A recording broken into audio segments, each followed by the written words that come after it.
Quiero seguir.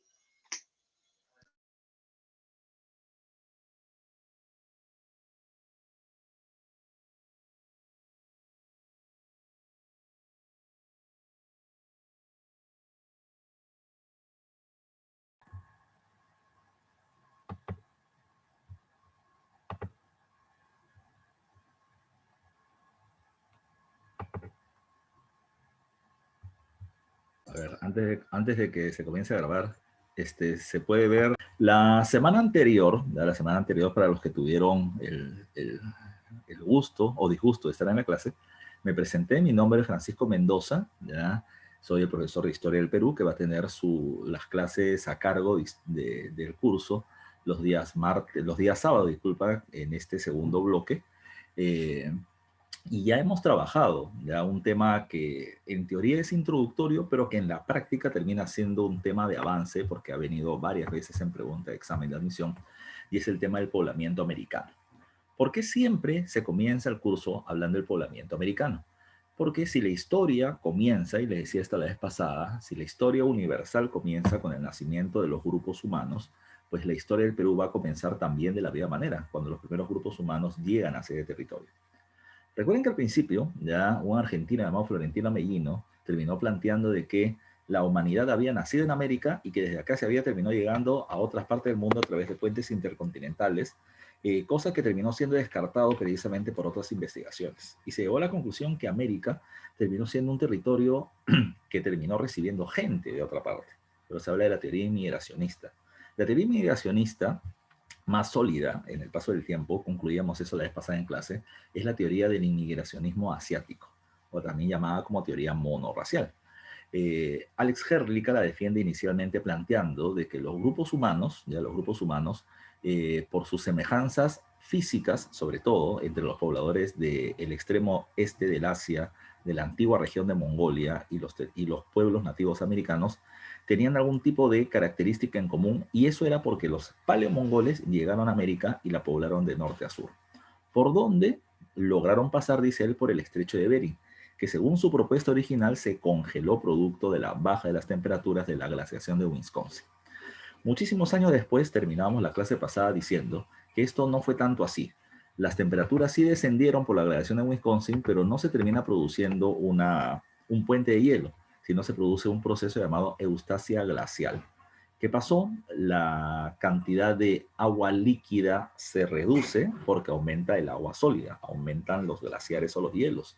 Y eso terminó generando en realidad un camino de tierra, un puente de tierra llamado el Istmo de Beringia, que pudo haber sido cruzado por los grupos humanos pasando de Asia a América. Esa es una versión. La otra versión menciona que sí, ya se llega desde Asia hasta el territorio americano, pero no solo cuando se forma este puente de tierra, sino que también se puede haber cruzado antes y después de la glaciación de Wisconsin a través de embarcaciones, avanzando por Alaska, en el norte de América, y luego cruzando el corredor de Mackenzie, que es una suerte de camino entre dos grandes placas de hielo que van a terminar pasando los pobladores del norte a Centroamérica. Por otro lado, otros autores dicen, no, por ahí no se pudo haber pasado porque no se pudo haber sobrevivido por tanto frío en ese lugar. Más bien con las embarcaciones fueron avanzando por la costa de Norteamérica y luego se introdujeron a territorios menos helados. Ya es la llamada ruta costera. Pero la única teoría que quedaba con vida, ya después de tantos ataques, era la teoría asiática. Además, concluíamos la clase pasada mencionando que el 95%, ya el 95% de los pueblos o de las etnias tradicionales americanas tenían parentesco genético ya con los paleomongoles de la zona asiática. De tal manera de que esta propuesta ejérrica ya va a terminar en el paso del tiempo sustentándose, pero con teorías mucho más sólidas. Conclusión, venimos de Asia, ya venimos de Asia. Las otras teorías, la teoría oceánica, la teoría australiana ya, y demás, terminaron quedando descartadas en el paso del tiempo. A ver, por interno me están preguntando, profe, ¿cómo se ha poblado Oceanía si también estaba aislado de otros continentes? ¿O fue por América a través de la expedición Kon-Tiki? No, la expedición Kon-Tiki de Thor Heyerdahl, que quiso demostrar que los oceánicos vinieron a América, terminó demostrando que no se pudo haber hecho ese viaje, que lo más probable es que había sido de América a Oceanía. Lo que no dice Thor Heyerdahl, ya lo que no dice Thor Heyerdahl, es que los americanos hayan poblado Oceanía. Lo que él termina mencionando es que los americanos, tal vez los incas, llegaron hacia allá y terminaron difundiendo logros culturales, pero no que lo hayamos poblado. Entonces, ¿qué pasó? Lo más probable es que con embarcaciones se hayan avanzado precisamente de la zona del sudeste asiático hacia la zona de Oceanía. Es en el Paleolítico Superior que así como se puebla nuestro continente, también se termina poblando el suyo, ¿ya? Entonces, no es por tierra, es por mar, ¿ya? Ante la pregunta que me están haciendo por interno, Israel. Daniel López dice, profe, ¿se pobló Oceanía desde el África? No, no, no, se pobló. Desde África van saliendo las poblaciones a Asia y Europa, ¿ya? Y de Asia comienza a poblarse el sudeste asiático y algunos en el Paleolítico Superior van a llegar a América y a Australia, a Oceanía, ¿sí? No se olviden de eso. Ahora, en este caso, vuelvo a repetir, ya habíamos mencionado que América se va a poblar desde afuera, teoría inmigracionista monorracial asiática, ¿ya? Y que poco a poco, de norte a sur, América se va a ir poblando. Y en este progreso, ya en este avance, van a terminar llegando hacia el territorio peruano, y así es como nuestro actual país va a terminar siendo poblado. ¿Qué es lo que tenemos que trabajar hoy? ¿Ya? Acá les pongo el título en la parte inferior. Son 3 temas los que tenemos que trabajar. Bueno, uno y 2 pedazos chiquitos. La primera que tenemos que trabajar es el llamado periodo precerámico, ¿ya? El periodo precerámico, también llamado por algunos autores, por el profesor Lumbreras, como la comunidad primitiva en el Perú. El segundo que tenemos que ver son las teorías acerca del origen de las civilizaciones o las altas culturas, con las teorías de Ulle, de Tello, de Kaufman, de Lumbreras.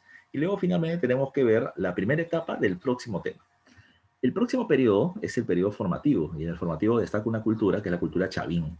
Pero antes de hablar de Chavín, vamos a hablar del periodo previo a Chavín, que es el llamado formativo inferior. Y así que esa es nuestra meta para poder trabajar en esta hora y media que tenemos. ¿Ok? Entonces comencemos porque el tiempo es tirano.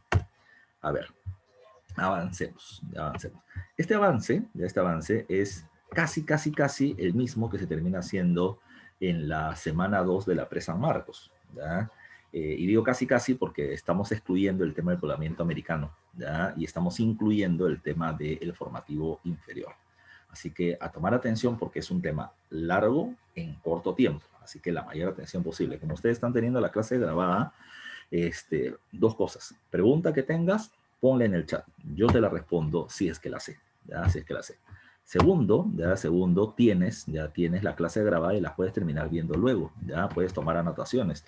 Hay varias cosas que están acá y yo te las explico. Anda tomando notas. Es como si fuera un cuadernito. Ya supongo que tienes un cuaderno al lado, un blog de notas en la computadora, etcétera. Busca siempre terminar generando más información.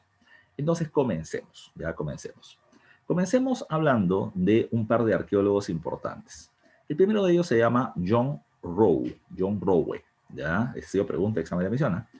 John Rowe termina diciendo que lo que importa analizar de los antiguos pueblos termina siendo su desarrollo cultural, ¿ya? El desarrollo cultural se observa, decía él, a través de la producción y la evolución de su cerámica, ¿ya? De su cerámica. Aquellos pueblos que tienen, producen y mejoran su cerámica, ¿ya? Se les conoce con el nombre de altas culturas o civilizaciones. Y eso es lo que él va a terminar estudiando. Entonces, él es el que habla de qué? Él es el que habla de los horizontes y los intermedios. Horizontes, aquella época donde un estilo de cerámica de una región termina llegando a muchos lugares a la vez, ¿ya? Es decir, horizonte temprano, Chavín. La cerámica de estilo Chavín, nacida en Ancash, se va a terminar observando en Ica, en Ayacucho, en Cajamarca, en Lambayeque, en La Libertad. Es el estilo de cerámica de una región, en la misma época terminó difundiéndose a muchos lugares a la vez, difundiéndose el horizonte. Por eso él habla del primer horizonte o horizonte temprano de Chavín y Paracas. Entonces, hay 3. El primer horizonte, temprano, Chavín Paracas. El segundo horizonte, horizonte medio, Huaritiahuanaco. El tercer horizonte, los Incas, horizonte tardío. Entre los horizontes, Rowe nos va a terminar hablando que existen 2 periodos llamados intermedios entre los horizontes. Intermedio temprano, de donde está Moche, Nazca, Lima, Huarpa, que lo veremos la próxima clase en una parte. Y luego tenemos el horizonte o el intermedio tardío, donde están Chimú, Chincha, Chanca, Chancay, los Aymaras, etc. ¿Ok? Él habla de eso. Entonces, para él, para que un pueblo sea avanzado, debe tener cerámica, ¿ya? Esas son las culturas. Pueblos que no tienen cerámica, no los puedo estudiar, va a decir Rowe, porque no tienen esta muestra de su desarrollo cultural. Por eso él llama a este periodo con el nombre del periodo precerámico, porque no hay cerámica. A ese periodo donde no hay cerámica, ya se le conoce con el nombre del periodo precerámico. Nada más. Ese es el argumento de Rowe. Para Rowe, igual es Piquimachay 1, Telarmachay o Caral. O Caral son lo mismo. Un pueblo sin cerámica, no puedo terminar hablando de su desarrollo y su evolución. Luis Guillermo Lumbreras, arqueólogo ayacuchano, ya va a terminar diciendo otra cosa, ¿ya? ¿Qué va a decir él? Ya, bueno, ayacuchano él, pero estudiante de San Marcos. ¿Qué va a decir Lumbreras? Lumbreras va a decir, no. ¿Por qué? Porque este periodo que va entre el año 13.000 aproximadamente hasta el 2000 a.C. son 11.000 añazos ya de desarrollo. Y en estos 11.000 años la gente no ha terminado viviendo igual. Él va a decir, Hay dos grandes etapas de este periodo de la primera forma de organización humana, de la comunidad primitiva en el Perú. Es decir, una primera etapa es el periodo en que los grupos humanos eran nómadas, se van a vivir de un lugar a otro. Para comer, ¿qué hacían? Mataban animales o terminaban recolectando frutos. Cazan y recolectan, economía depredadora. Y ese periodo atrasado, lo llamaríamos como el periodo de las bandas, ¿ya? El periodo lítico. El periodo lítico. Por otra parte, hay un momento en que esto comienza a cambiar. Los grupos humanos ya no son nómadas, sino que van a terminar viviendo cada vez más tiempo hasta que se logran quedar en un territorio. O sea que los grupos humanos tienden a ser sedentarios. Y además de recolectar frutos, también comienzan a cultivarlos y a conocer el ciclo de vida de las plantas y a producir sus propios alimentos, llegando a la agricultura. Como también ya no solamente cazan, sino que también comienzan a crear animales y van a terminar teniendo una crianza numerosa a través de la ganadería.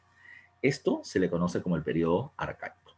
En el lítico son bandas nómadas depredadoras y en el arcaico terminan siendo clanes o ayllus, ya que se van formando sedentarios y productores de alimentos. Esa es la forma en la que Lumbreras divide el tema. Esa es la forma que San Marcos utiliza para poder hablar de este periodo y es el que precisamente vamos a terminar utilizando. En lo que Rowe llama precerámico, Lumbreras lo subdivide en dos etapas. Lítico, que está acá en este primer cuadro, ¿ya? Y arcaico, que está en este cuadro acá, en el subsiguiente. ¿Ok? Entonces vamos a ir avanzando uno por uno. El periodo lítico es un periodo que se desarrolla entre el año 12.000 y el año 6.000 antes de Cristo aproximadamente. Digo aproximadamente, ¿por qué? Porque hay algunos autores que no hablan de 12.000, sino hablan de 13.200 años, ¿ya? Pero sí tiene esta fecha de culminación. Profesor, y si algunos autores ponen 13.200 años, ¿tú por qué pones 12.000?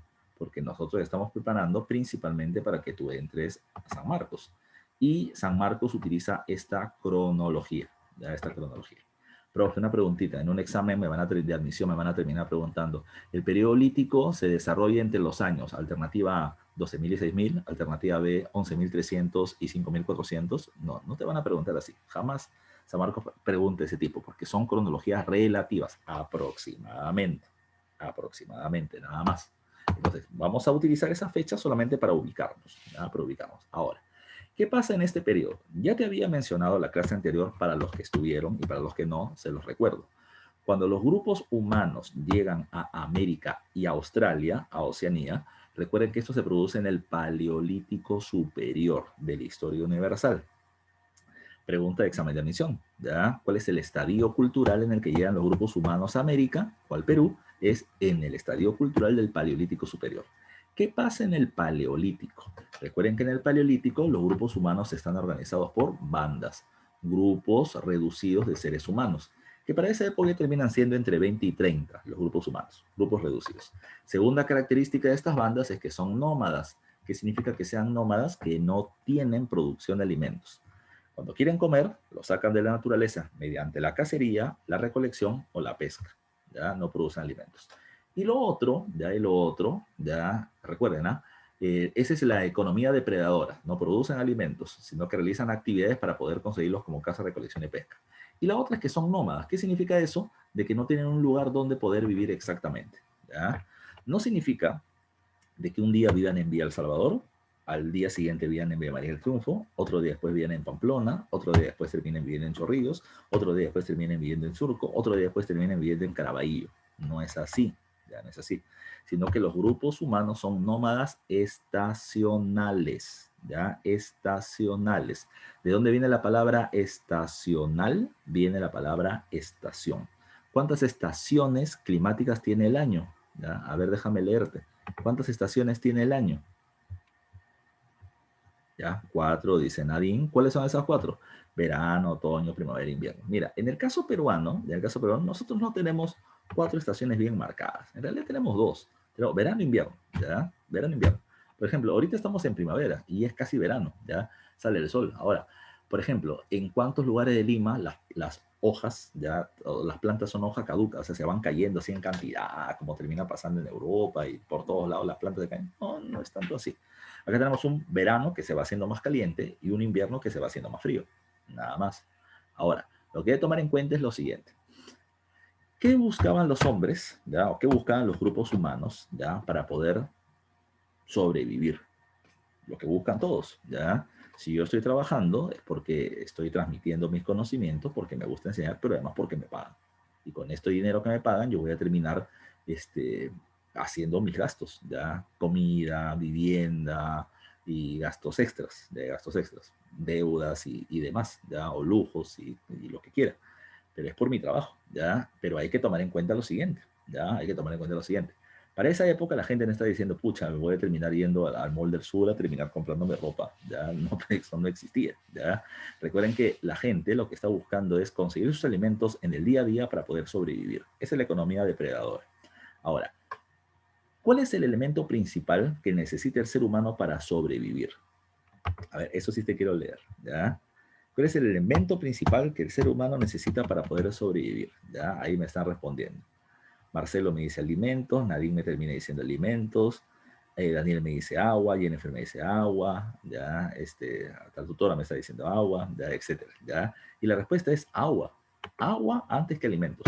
Tú puedes dejar de comer 10 días, 13 días, pero no puedes dejar de beber 3 días agua, te mueres, ya.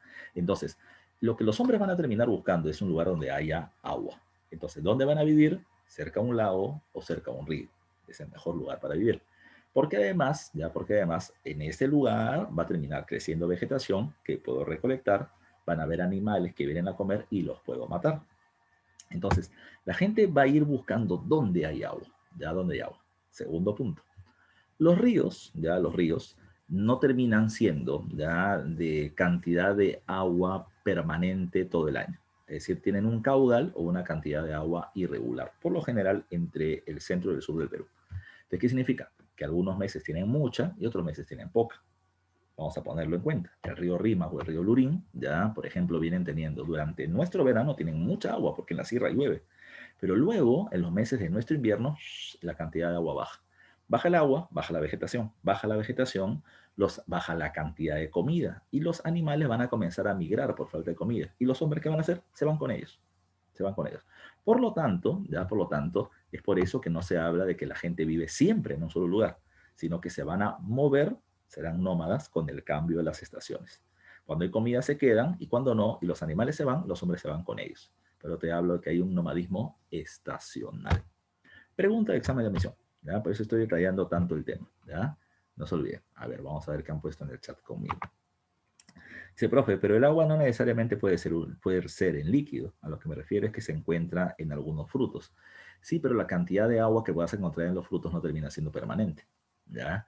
Entonces, por ejemplo, tendrías que, no sé, abrir cocoteros, ¿ya? Por ejemplo, pero eso por lo general es ante la ausencia del agua.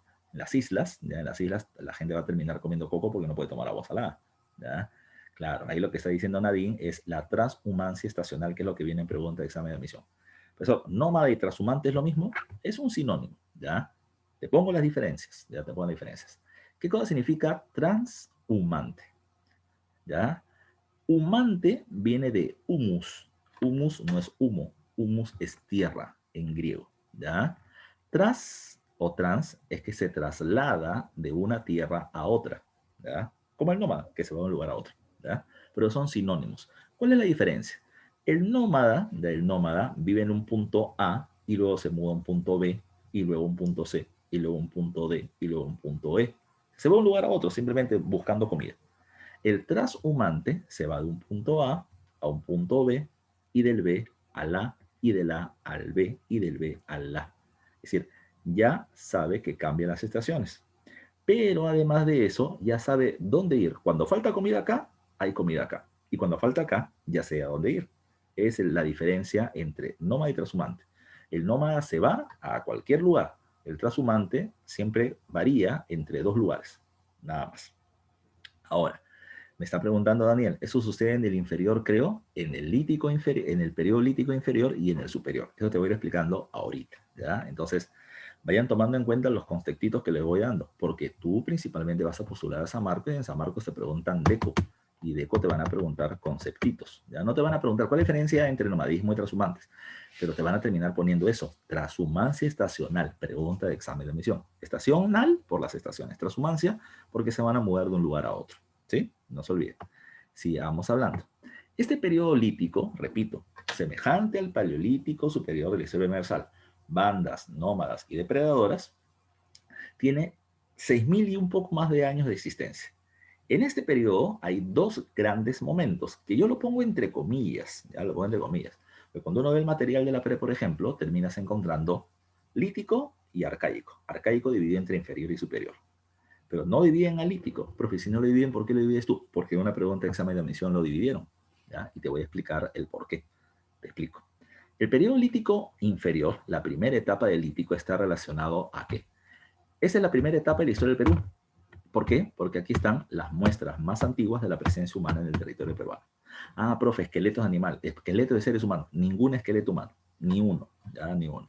Ahora, profe, si no hay esqueletos, entonces ¿cómo sabemos que hubieron humanos por acá? Siempre, porque los humanos terminaron produciendo herramientas para poder cazar, para poder conseguir alimentos, para poder sacar la carne de los huesos. Y eso es lo que se encuentra. Se encuentran herramientas.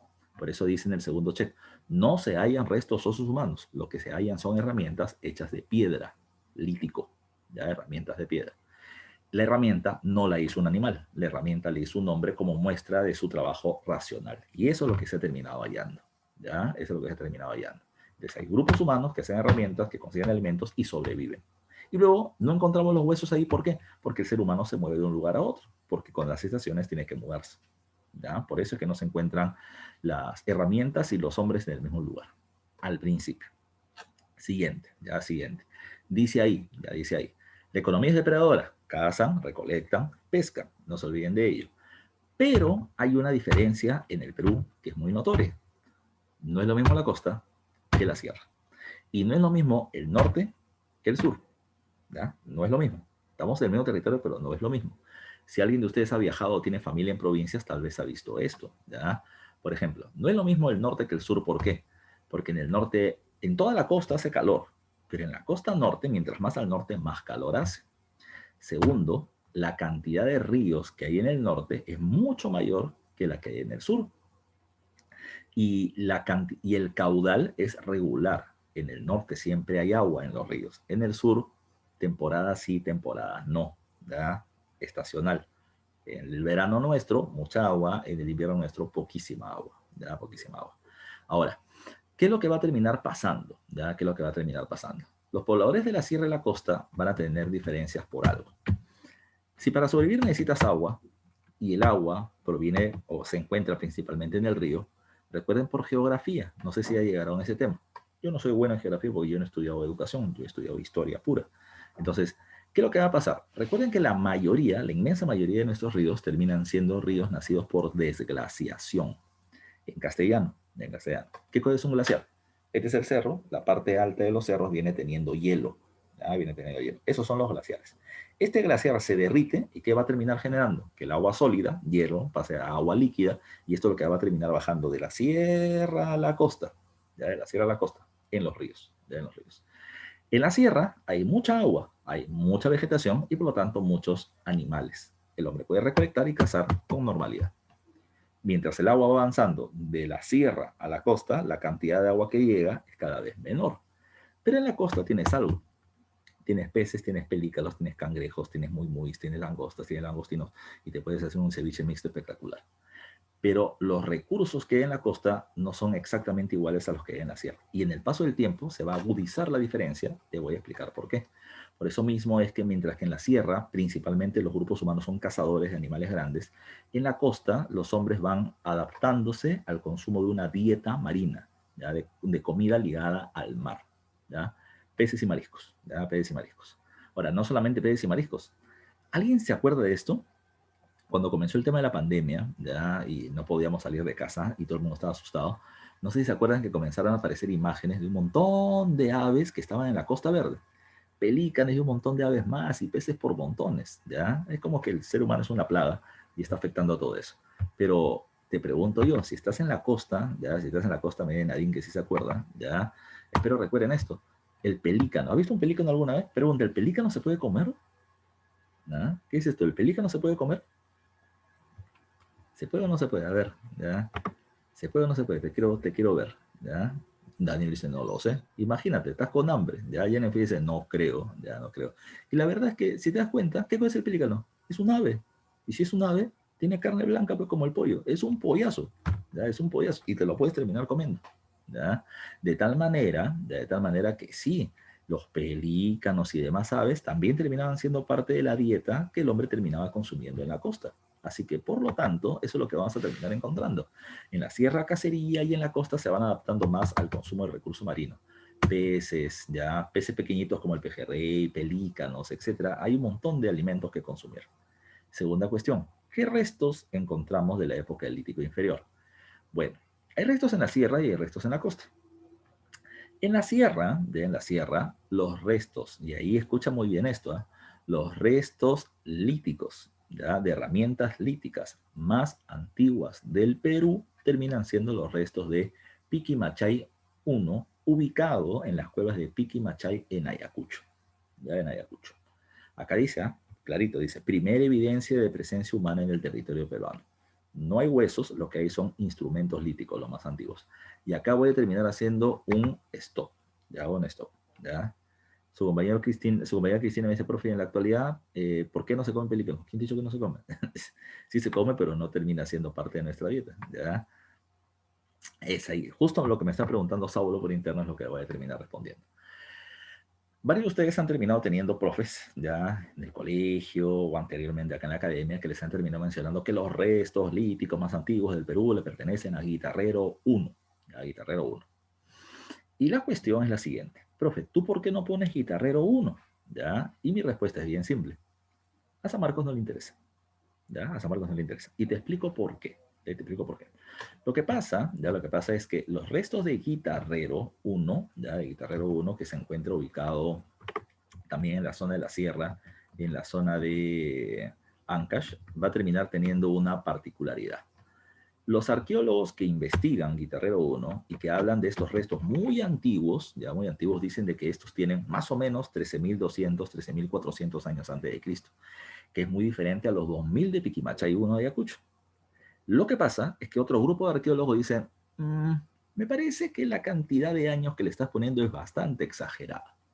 Conclusión, unos autores dicen una fecha muy antigua, otros autores dicen que esa fecha no le pertenece a estos restos o estas herramientas. Entonces hay un debate intelectual entre arqueólogos con respecto precisamente a los restos de Piquimachay. ¿Qué es lo que dice San Marcos? Las preguntas de examen de admisión terminan preguntando certezas. ¿Qué significa?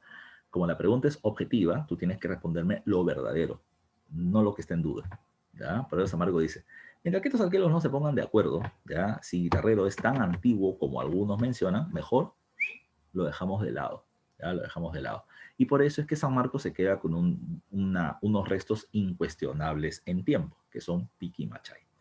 Yo no te estoy diciendo que tus profesores que te hayan hablado de Guitarrero no sepan del tema. Sí lo saben, sino que, repito, ellos están afirmando algo que la universidad no te va a terminar preguntando. Si la universidad te pregunta restos líticos ya que muestran la presencia humana más antigua en el Perú le pertenecen a, y la respuesta va a ser Piquimachay, no Guitarrero. Ten cuidado, ya, por eso te lo estoy mencionando. ¿Ya? Segundo caso. Piquimachay es de la sierra, desde la sierra. En la costa vamos a terminar teniendo otros restos. Acá te estoy poniendo, mira, Hawái. ¿Pero Hawái, la de Maluma? No, ya, no. Hawái está en Lima, y acá es un Hawái chusco, con J y con G, ya, no es con H y con W, ya es Hawái así. Hawái está en Lima, ya, que son en la actualidad los restos de herramientas líticas más antiguos o de presencia humana más antigua en la zona de la costa.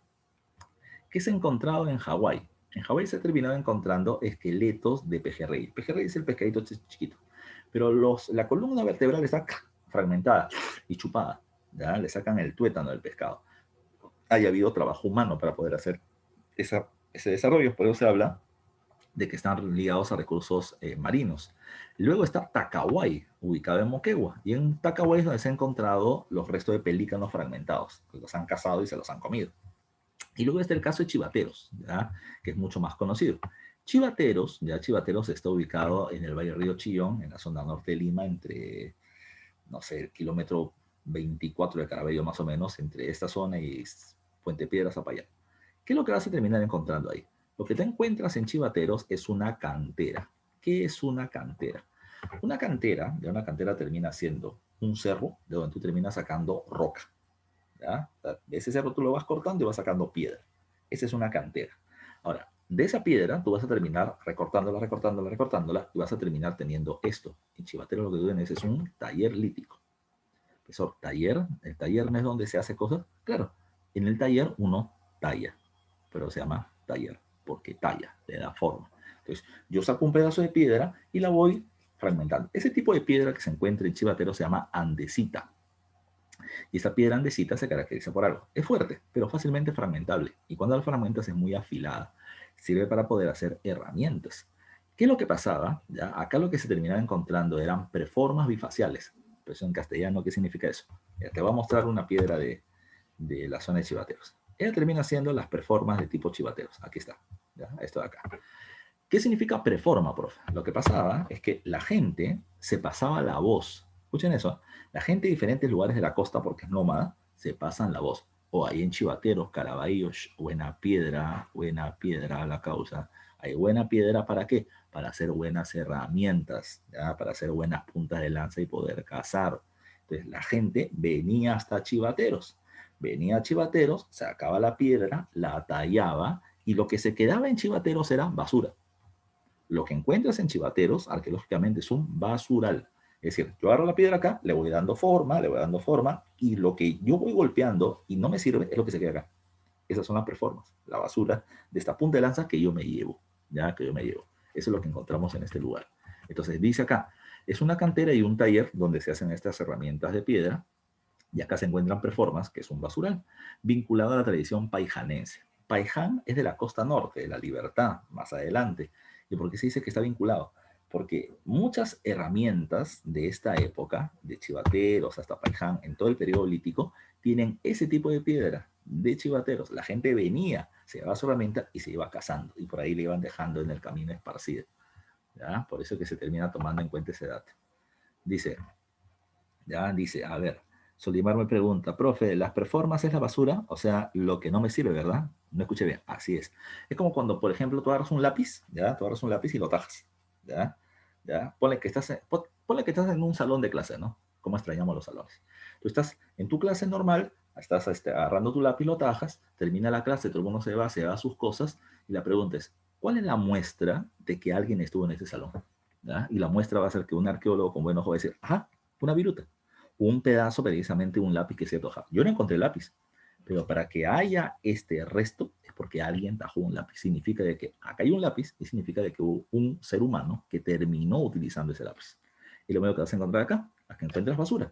Los pedazos de piedra que no te sirven, que has ido tallando, acá se quedó. Y esos son las preformas, ¿ya? No te olvides. Así que, digamos, eso es lo que encontramos en la etapa inicial del lítico. Ahora, hay una cuestión, un dato importante. Esta palabrita, mira, cazadores indiferenciados de megafauna. ¿Ya? Esa es una cuestión importante. ¿Qué es la megafauna? Mega, muy grande, como tu academia mega, ¿ya? Muy grande, ¿ya? Muy grande en calidad de profesores, en calidad de alumnos, en los estudios que tienes y en la cantidad de ingresantes que vas a tener con tu esfuerzo, ¿ya? Ese es mega, muy grande. Ahora, ¿qué significa megafauna? ¿Qué es fauna? Fauna es animales, ¿ya?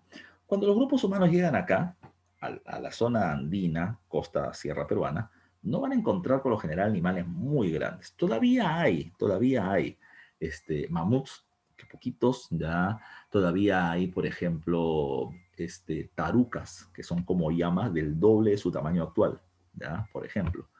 Pero hay ¿cómo se llaman los animales? Perezosos gigantes, todavía hay, ya todavía. Pero no me importa el tamaño, me importa la cantidad.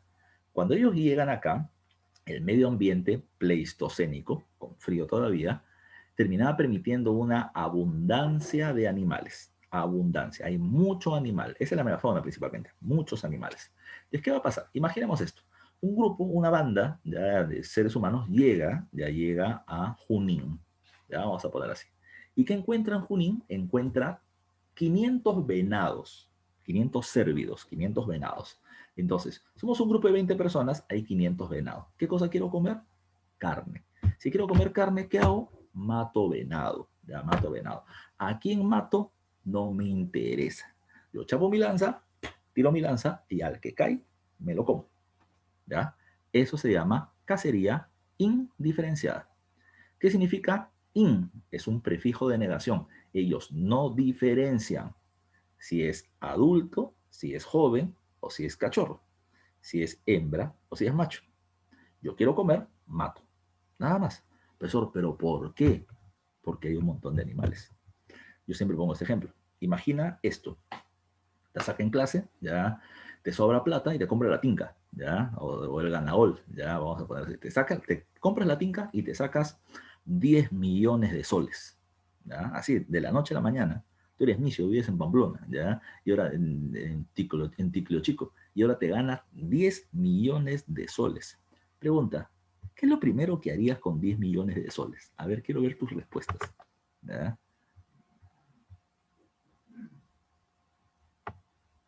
Quiero ver tus respuestas. ¿Qué es lo primero que harías con 10 millones de soles?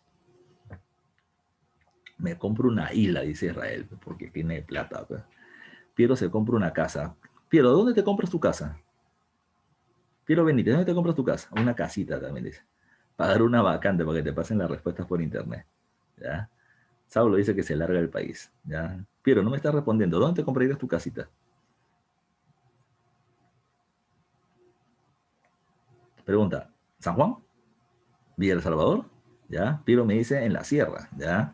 Pero bueno, mucha gente va a decir, bueno, yo, ya, si no te quieres ir de Lima, ¿dónde te comprarías una casa? Tu casa para descansar podría ser en la sierra, ¿ya? En la planicie, dice Cristina, ¿ya?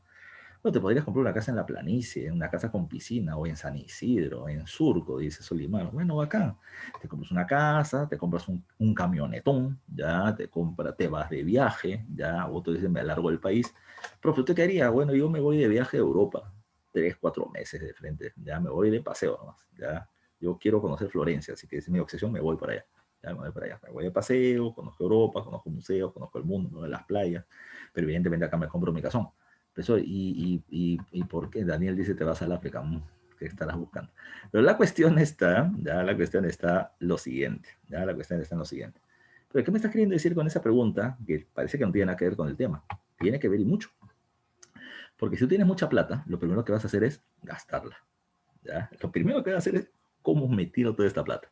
Tus 10 millones se convierten en 9 millones, pues te compras un terreno grande, vas a hacer la casa, se convierten en 8, te vas a comprar lo que equipa la casa y el carro, son 7 millones, te vas de viaje, son 2 millones más, te quedas en 5 y vas a hacer otros gastos y fiestas y demás, y ya van a quedar 3.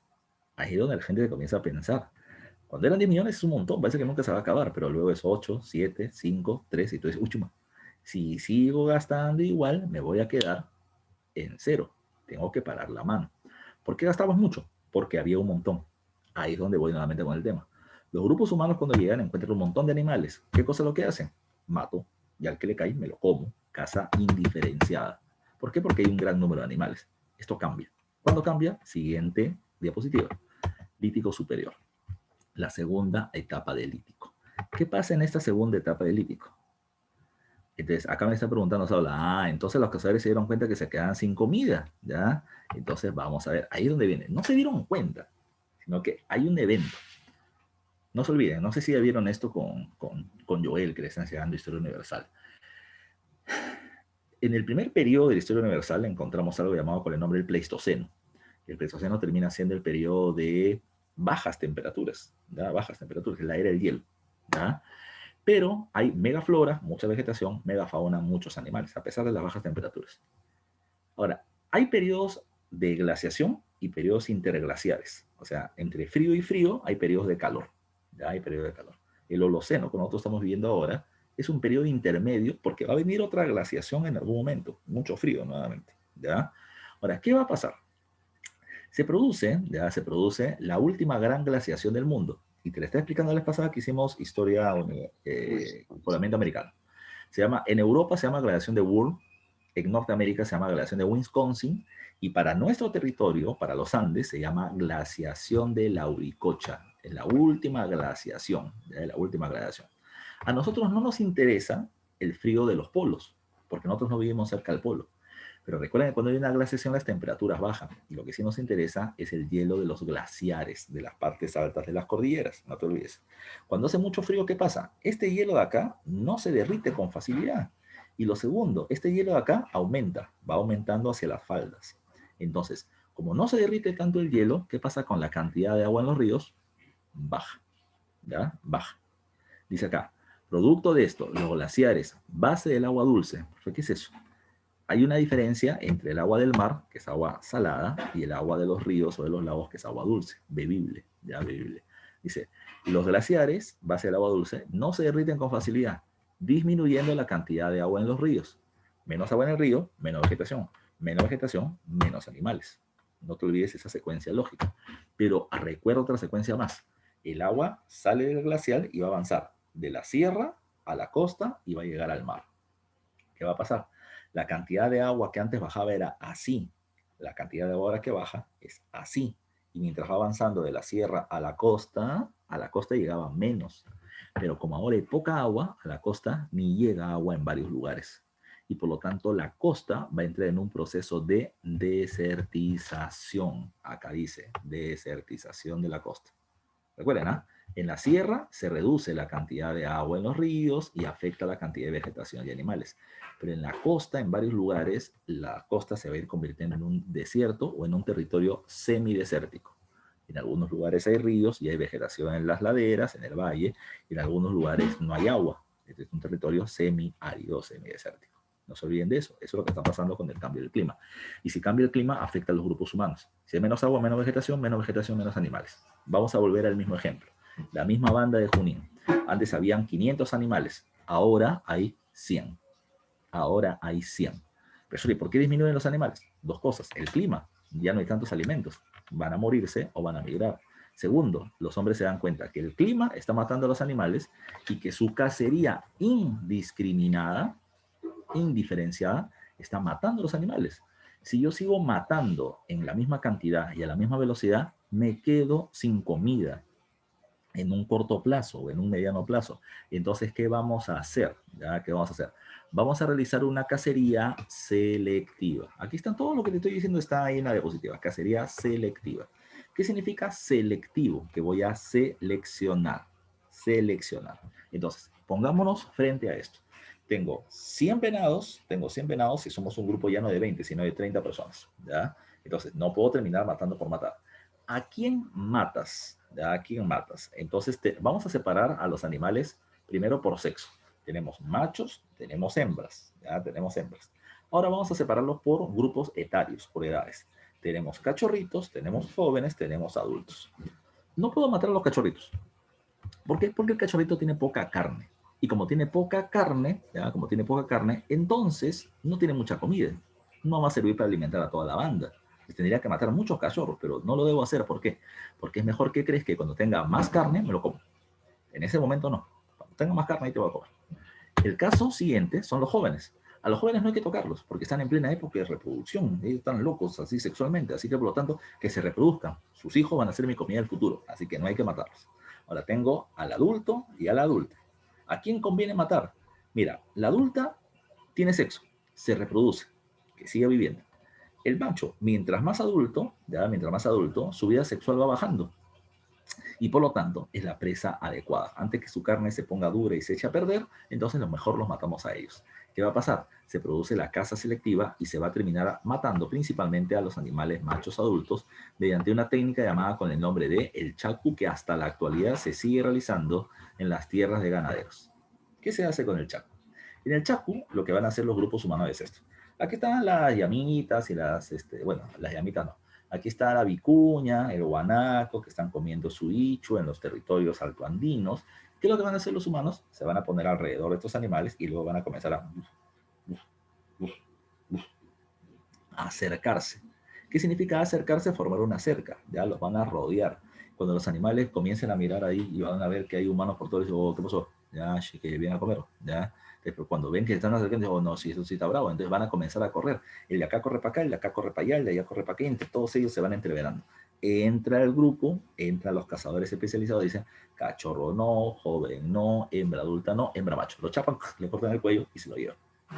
Ya tengo comida, ya tengo comida. Profesor, ¿y los animales al ver eso no se van? Claro que se van, pero luego vienen, porque por instinto ahí está el agua y ahí está la vegetación y van a regresar a comer y ahí volveré a cazar los que necesite. Pero se habla de caza selectiva mediante esa técnica de rodeo o del chaco, ya del chaco. Ahora, ¿cómo se sabe que ellos hacían chaco, rodear y capturar? Porque como dice acá, se observa en las pinturas rupestres de la época. Y esto lo vamos a encontrar en dos restos, Toquepala y Lauricocha. Para entender a Toquepala y Lauricocha, encontramos precisamente a esto. Vamos con Toquepala. Toquepala terminan siendo las pinturas rupestres más antiguas del Perú con escenas de cacería. Ya, con escenas de cacería. Profesor, ¿qué se mostró? Este de acá. Este de acá es Toquepala. Toquepala. Aquí está Toquepala a tu mano izquierda. ¿Qué vas a encontrar? Mira, de marroncito por acá, humano, humano, humano, humano, otro humano por acá, ya otro humano por acá. Sí, estos son los humanos. Y por aquí hay otro más. Por aquí hay otro más. Y los otros terminan siendo los animales. Ya los animales. Ahora, espero que te des cuenta. Mira el cuerpo de los de marrón. Este está huyendo, este está huyendo, este también está intentando huir, ¿ya? Pero mira estos que están de negro.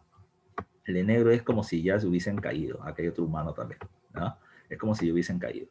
Precisamente lo que está pasando acá, o lo que observas acá, es que los humanos están rodeando a los animales y los están cazando. Es una caza colectiva, es una caza colectiva. Ahora, ¿qué es lo que está pasando? Los rodean y los matan. Caza colectiva, ya técnica del Chaco. Acá en el medio, y esta es la parte que a mí siempre me interesa, es esto de acá, mira tú. Esto acá termina siendo como una suerte de reja. Parece que los grupos humanos se han hecho como unas maderas que ellos la agarren y comienzan a ponerse contra los animales, encerrándolos, ya los van como enrejando, o sea, los van empujando para terminar agarrando a la presa. Aquí hay otro personaje en especial, mira tú, ya, este de acá, este de acá. Si te das cuenta, tiene bracitos y tiene piernitas. Y tiene piernitas. No tiene una cara, pero tiene un cuerpo, parece como si fuera un lápiz. Es un chamán, ¿ya? Es como alguien que está guiando la cacería, el líder de la banda y todo lo demás. Eso ya existía de hace tiempo atrás y también se va a observar acá. Esta es la pintura rupestre Toquepala. Ella fue encontrada en una cueva llamada la Cueva del Diablo, en la zona de la Sierra de Tanga. ¿Qué más se encontró en Toquepala? No solo se encuentra escenas ya de cacerías colectivas, sino también se va a terminar encontrando herramientas hechas de piedra, herramientas líticas, ¿ya? Lo que no se halla son huesos humanos. No hay hueso humano en Toquepala. Dos cosas nada más, pinturas y herramientas, nada más. Toquepala. El otro caso de la sierra es la Lauricocha, en la sierra de Huánuco, porque Huánuco también tiene selva. En la sierra de Huánuco se va a terminar encontrando, en las cuevas de Chaclarraga, ya se va a terminar encontrando esto, ya, la Lauricocha. Se va a encontrar cacería selectiva, mira, animalitos, todo lo que están acá en el medio son animalitos, y mira acá, humano, humano, humano, ya humano. Mira los animalitos están como corriendo, o sea, estos dos de acá atrás, ya estos dos de acá atrás están persiguiendo a los animales y van corriendo y acá hay otro humano que está delante que los está cazando. Si te das cuenta, mira este animal de acá, tiene como una lanza clavada. Mira este animal de acá, tiene como una lanza clavada, precisamente por la cacería que se viene haciendo sobre ellos, ¿ya? Pintura rupestre con escena de cacería colectiva, que es lo que encontramos en Lauricocha. En Lauricocha no solamente hay pinturas, también se han encontrado herramientas líticas y además se ha encontrado esto. Acá se han encontrado los restos humanos más antiguos de la sierra peruana. ¿Ya? De la sierra peruana. No te olvides de ese dato. Acá sí hay huesos, ¿eh? Acá sí hay huesos, ¿ya? Huesos humanos. Siguiente caso, nos regresamos a la diapositiva anterior para hablar de la costa. Yo te decía, a la costa llega muy poca agua y la costa se va a convertir en un desierto. Ya no puedo, los animales grandes se fueron, muchos se fueron, y los humanos se fueron tras de ellos, pero muchos se adaptaron a las condiciones costeñas y van a conseguir recursos de acá. Sus grandes lanzas que terminaban teniendo antes para poder matar animales grandes ya no les sirven. Y como ya no les sirven, ¿qué van a hacer? Van a terminar haciendo herramientas adaptadas a la pesca. Entonces, mi punta de lanza ya no podía ser así. Tenía que ser más pequeña para atravesar el cuerpo de los peces y terminar, cuando saque la lanza, que el pez no se me caiga. Entonces, una lanza para la pesca tiene nombre, ya tiene nombre. ¿Cómo se llama esto? Se llama arpón, ya, arpón. Entonces, mira tú, ellos van a hacer adaptación de la dieta y los alimentos a productos costeños, pero además de eso van a terminar haciendo esto. Ellos van a hacer herramientas que se llaman arpones, son lanzas para la pesca. ¿Y cómo lo hacen? Con puntas de proyectil o puntas de lanza con pedúnculo. ¿Qué es eso? Nos vamos a ver la imagen. Ella termina siendo la herramienta de Pai-Han. ¿Qué cosa es el pedúnculo? Esto de acá es el pedúnculo. Termina siendo como la base de la piedra que han tallado para unirla a una madera y darle más estabilidad a la lanza. Esta lancita, ya, o esta punta de lanza, tiene esto. Ya no se puede ver bien ahí, pero tiene esto. Tiene esto. Tiene como puntitas en la parte de atrás. ¿Para qué? Para que cuando yo atraviese al pez y saque la lanza, se termine quedando enganchado y no se termine chorreando y se vaya. De esa manera, el hombre de la costa, ¿qué hizo? No solamente su alimento va a terminar siendo principalmente pescado y marisco, su dieta va a terminar siendo eso, sino que además va a terminar que adaptar sus herramientas además de su tipo de comida. Y esto es lo que hacen con esta punta de lanza con pedúnculo. Otro dato más, en Pai-Han, Costa, La Libertad, lo que vas a encontrar son los restos óseos humanos más antiguos de la costa peruana.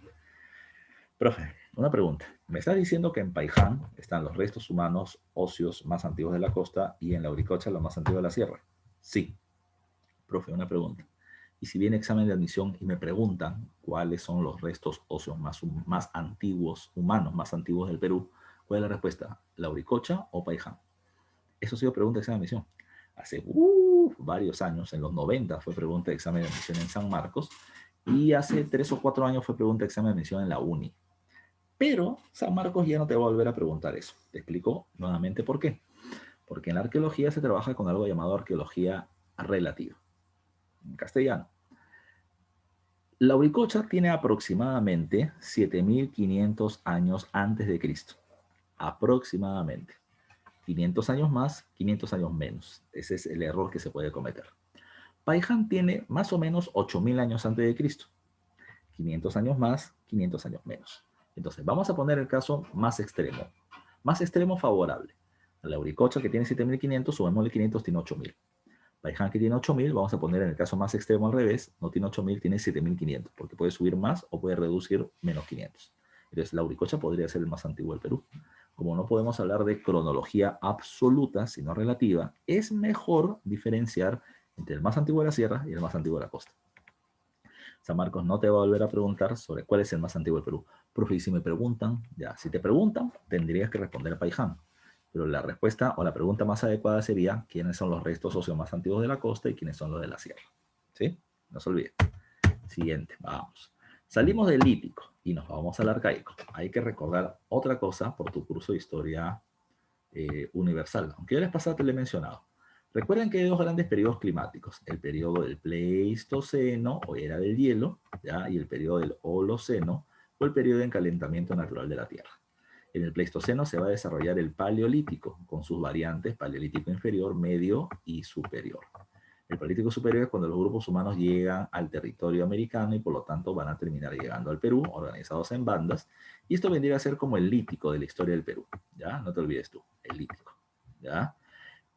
La etapa intermedia, ¿ya? En la que el frío del Pleistoceno está desapareciendo porque va aumentando la temperatura, ¿ya? El tránsito climático del Pleistoceno al Holoceno, recuerden que se le conoce con el nombre del el Mesolítico, ¿ya? Y el Mesolítico de la historia universal está relacionado al llamado arcaico al llamado arcaico inferior de la historia del Perú, y el Neolítico cuando la temperatura ya se hace cálida, ya donde el Holoceno está en su mejor desarrollo, se le conoce como la época del arcaico superior. ¿Ya? Sería bueno que tomen nota de eso, ¿ya? Porque les va a ayudar mucho. Así relacionan el curso del profe Joel, ¿ya? El profe Mestanza, con el curso que tenemos nosotros en Historia del Perú. ¿Ya? Oh, mira. Dice acá, ¿qué características encontramos en el arcaico inferior? Es semejante al mesolítico. Como es semejante al mesolítico, ¿qué vamos a encontrar? ¿Ya? ¿Qué vamos a encontrar? Ajá.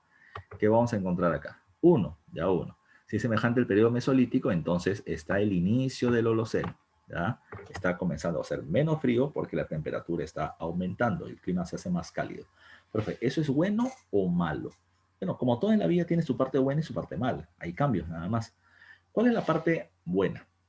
El clima es más benigno, hace más calorcito, Parte positiva, al haber más calorcito, los hielos de los glaciares se derriten más rápido, hay más agua en el río, hay más vegetación, punto positivo.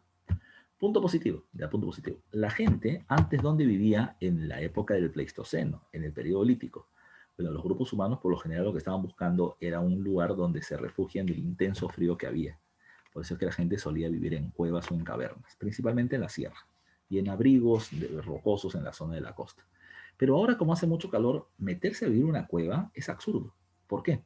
Porque ¿qué es la cueva? Este es un cerro que tiene un hueco, pero este es cerro, este es roca. Si afuera hace calor, ya la roca se calienta y adentro es un horno, es una pachamanca. Entonces la gente no puede vivir ahí. La gente comienza a salir, ya comienza a salir de las cuevas y va a terminar viviendo fuera de ellas. ¿Dónde? En las aldeas. Pregunta de examen de admisión. En el arcaico inferior, los grupos humanos van a terminar teniendo una vida aldeana. ¿Qué son las aldeas? Son viviendas temporales, ya temporales. ¿Por qué? Porque van a vivir durante un tiempo en ese lugar, no para siempre, ya no para siempre. Son viviendas temporales fuera de las cuevas, porque ya no se puede vivir adentro. Lo bueno, repito, hay más agua. Como hay más calor, se evapora el agua de los mares y hay más lluvias, más agua para la vegetación. Sales de las cuevas y vives en aldeas, pero hay una parte negativa. Antes por falta de agua, desierto. Ahora por aumento de la temperatura, desiertos también, sobre todo en la zona de la costa. ¿Qué va a terminar pasando? Los grupos humanos, como siempre, se van a adaptar. Pasamos de nómadas a semi-sedentarios. ¿Qué significa nómada? Se va de un lugar a otro con el cambio de las estaciones. ¿Qué es sedentario? Se queda a vivir en un solo lugar siempre, generación tras generación. ¿Qué es un semi? Semi es medio, casi. Los grupos humanos son medio seminómadas o semisedentarios. Yo prefiero la segunda, semisedentario. ¿Por qué? Porque la tendencia es a quedarse a vivir en un solo lugar. Te explico por qué. ¿Qué van a hacer los grupos humanos? Antes yo me podía mover a cualquier lugar y en cualquier lugar conseguía comida. Pero como están aumentando los desiertos, eso limita el avance de los grupos humanos. ¿Qué significa? Yo sé que si faltan alimentos acá, antes que hacía, caminaba 10 kilómetros al este y voy a terminar encontrando un lugar donde poder conseguir comida. Bueno, vino el periodo del cambio de la estación, comienzo aquí a caminar 10 kilómetros, comienzo a caminar un día, 2 días, antes al tercer día ya encontraba comida. Pasan 4, pasan 5, pasan 6 y no encuentro nada por el aumento de los desiertos. Los grupos humanos dicen, chuma, ¿y ahora qué hago? Mejor me regreso al lugar donde sé que hay comida. Puede ser que escasee durante algún tiempo, pero sé que ahí voy a conseguir comida. Eso hace que los grupos humanos ya no se muevan fácilmente, sino que se quedan a vivir en un solo territorio.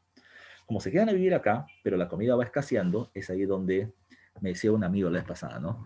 El hambre termina siendo la generadora de los mayores conocimientos, ¿ya? El hambre genera inventiva.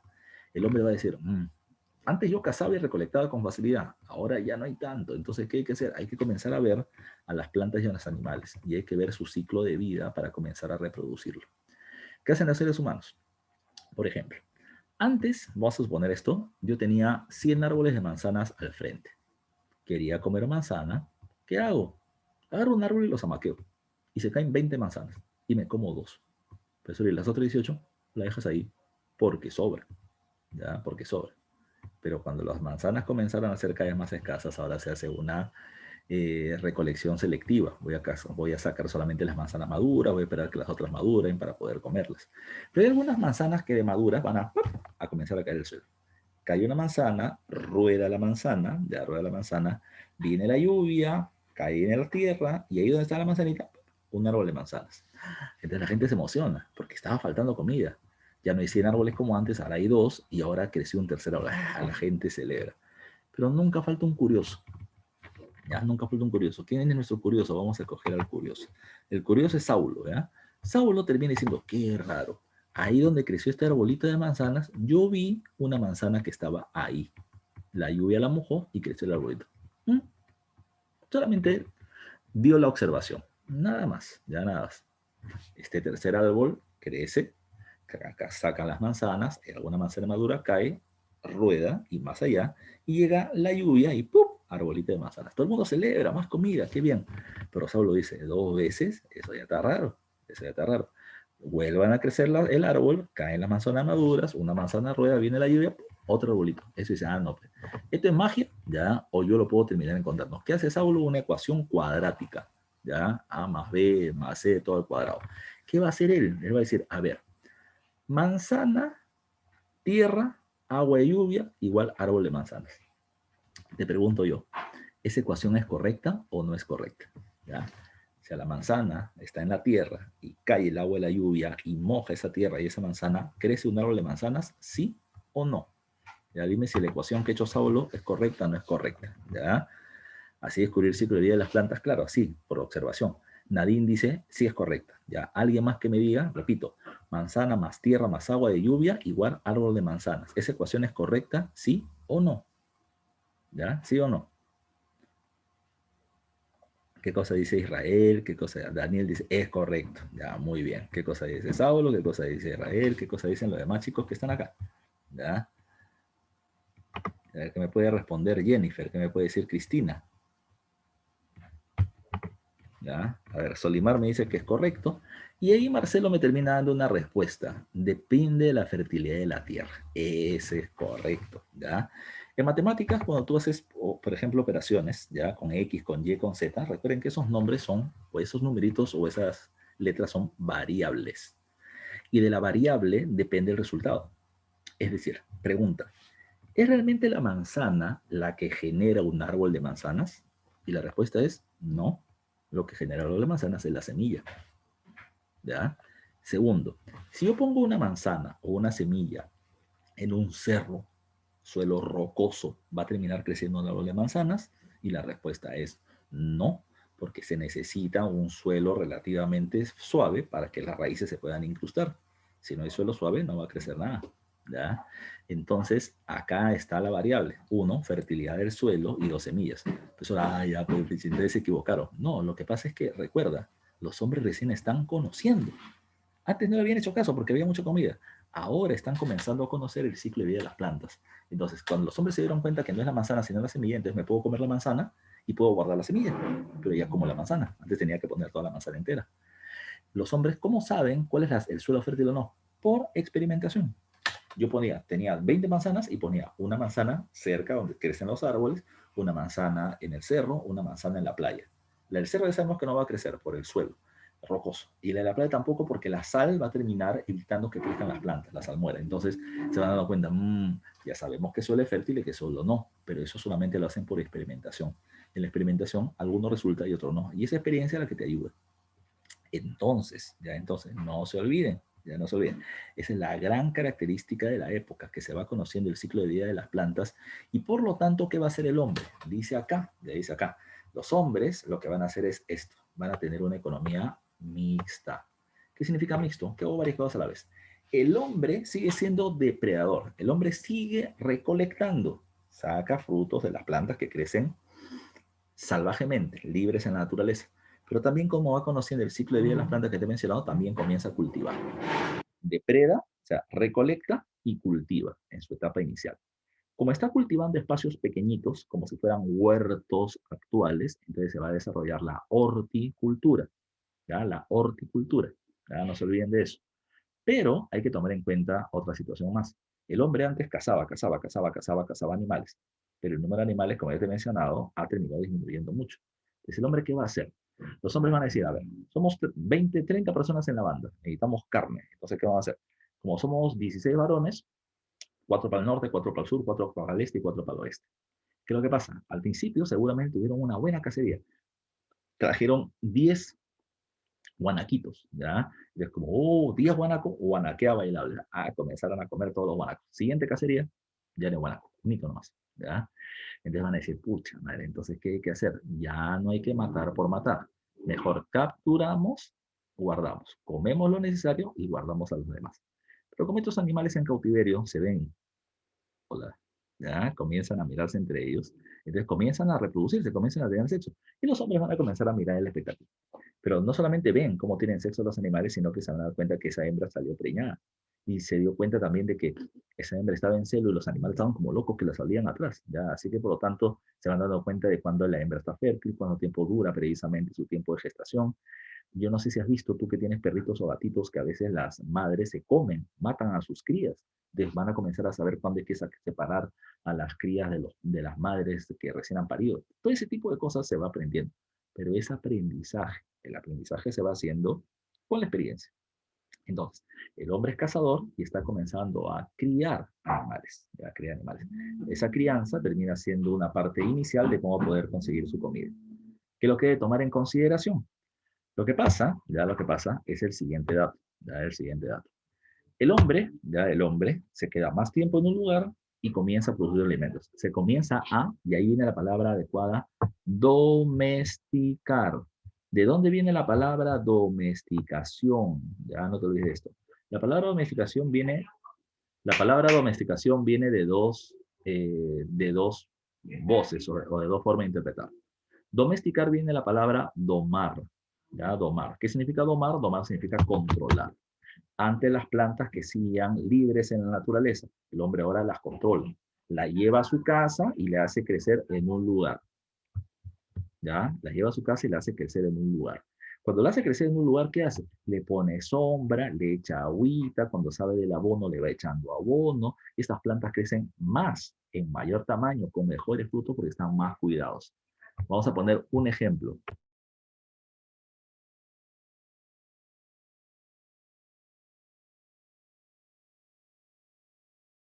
Siguiente caso, ¿ya? Siguiente caso.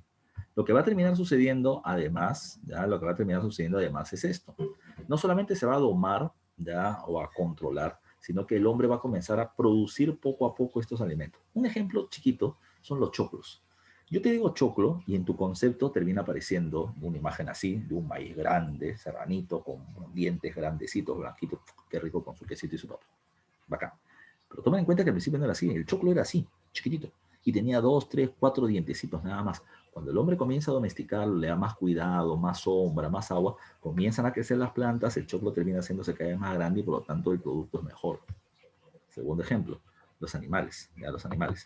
Esta cuestión hace de que, producto del conocimiento del ciclo de vida de las plantas y los animales, el hombre lo dome, lo controle y lo lleva a domicilio. Domesticación también viene de domicilio, de casa, lo hago cultivar o lo hago crecer ahí donde estoy yo para yo poder cuidarlo.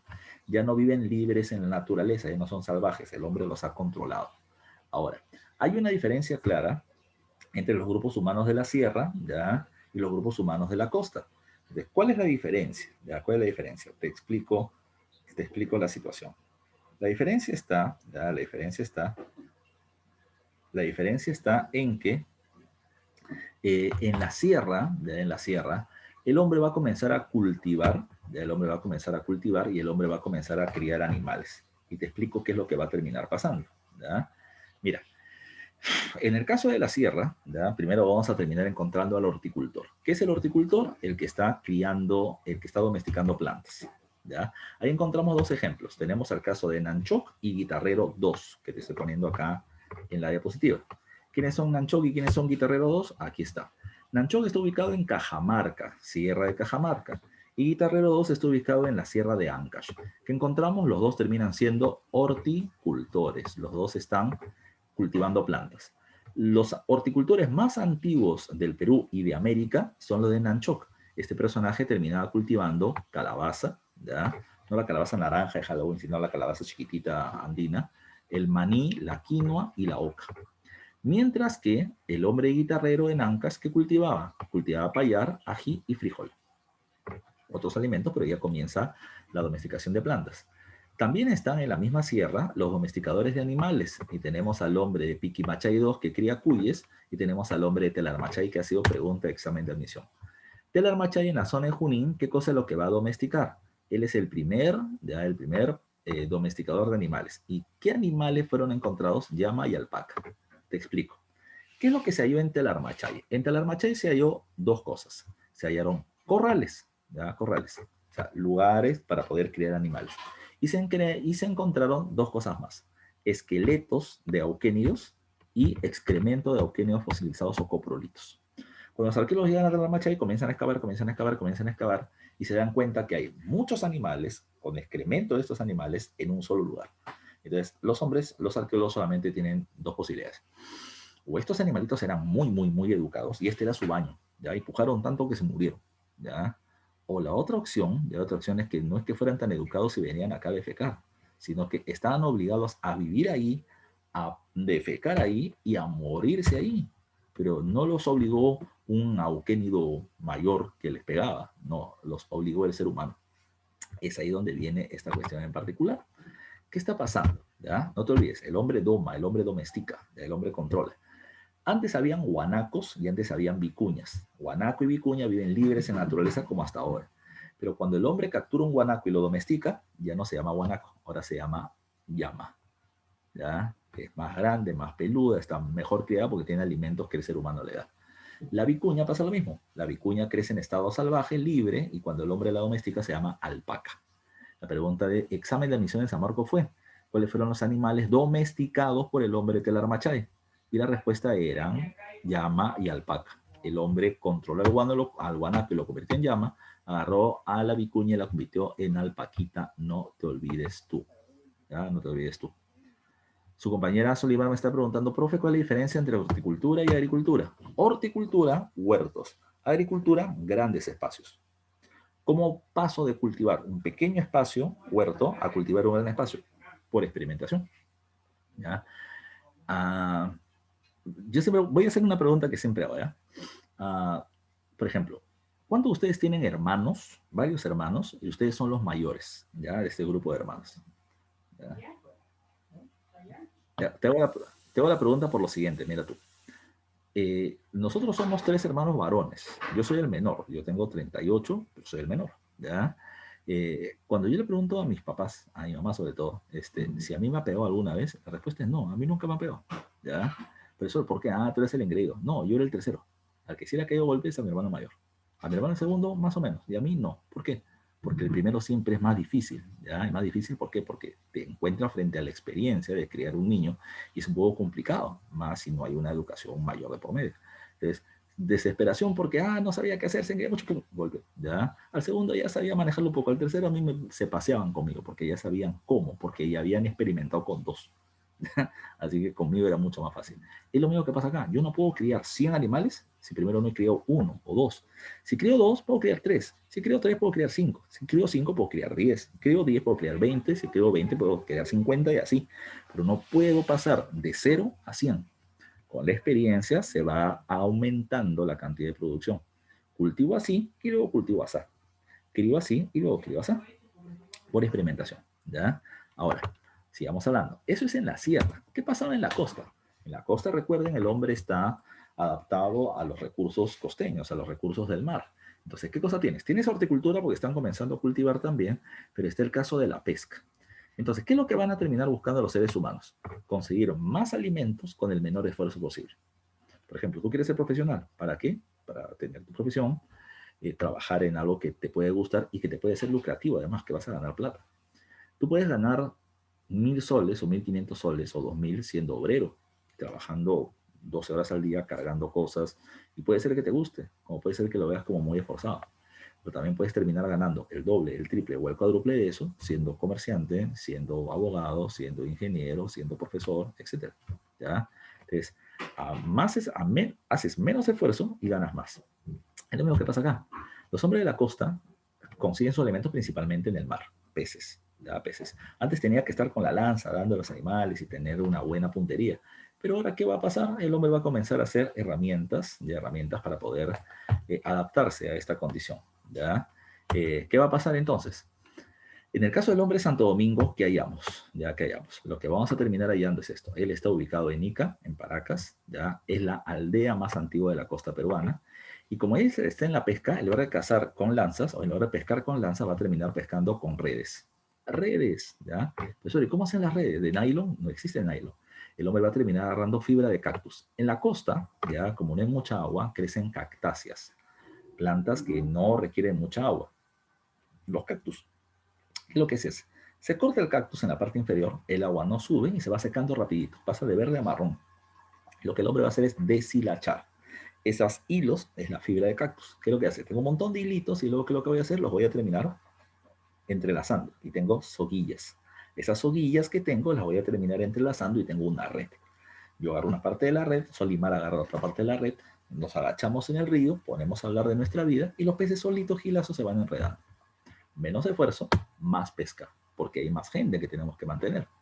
Eso es lo que pasa en el caso de Santo Domingo. En el caso de Chilca, ubicado en el sur de Lima, ¿ya? ¿Qué es lo que vamos a encontrar?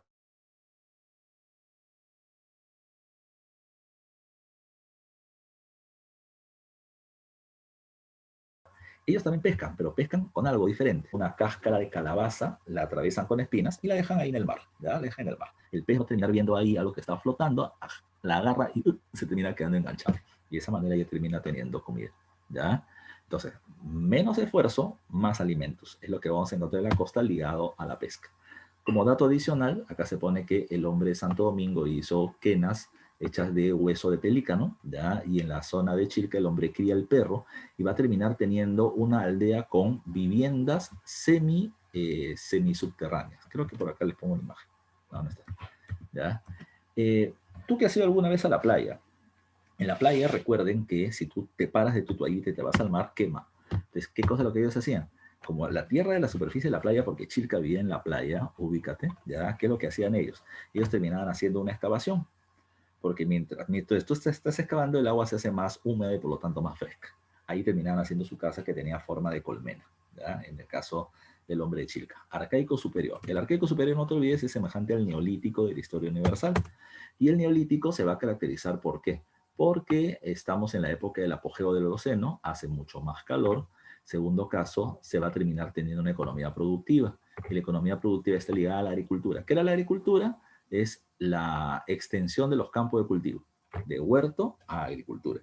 Y luego terminamos teniendo ya esto. Esta agricultura que se tiene acá es una agricultura extensiva. Acuérdate de ese dato.